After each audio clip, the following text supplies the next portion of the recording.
I think it's important that we as Canadian people are educated not only about what is happening in our own country, but what is happening to Indigenous people. It's not very often that you hear the effects of Indigenous people. You are constantly hearing all the bad stuff of what Indigenous people have done, but you're never really hearing about what the government is doing to us and how they are affecting us.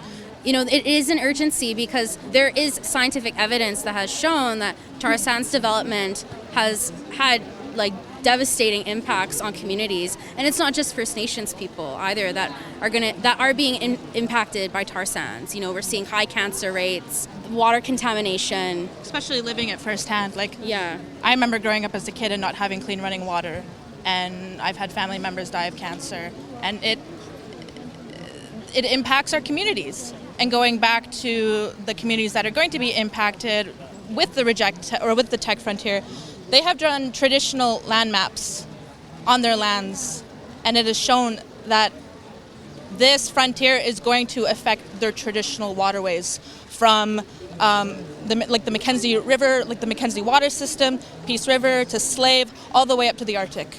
My family name that survived years of colonization, whether it's the residential school system or the child welfare system, is Kichais-Assiniwai-Awasis. My grandmother carried that name with her, and my grandfather carried Kichais with him.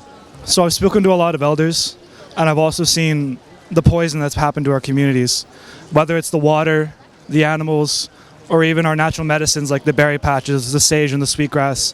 They're always poisoned or destroyed in some way. And even right now, the grassy narrows are still facing mercury poisoning, and the government's doing nothing. And then the Unistoten are facing policing by federal police, and the government's doing nothing. They talk about reconciliation, but all they do is blanket exercises and land acknowledgements. They don't actually care about Indigenous peoples. They don't try anything of actual action. The entire coast of British Columbia is unceded. It's never been signed for by a treaty, yet it's still occupied. It would be devastation for all our wildlife that we depend on. It'll affect all the waterfowl. It'll affect all the waters, tributaries that come from the Birch Mountains, which are pristine. Teck wants to divert a creek called Red Clay Creek, pristine waters that contributes to Athabasca River. All the plant life and wildlife depend on all those waters that are being provided by the Birch Mountains.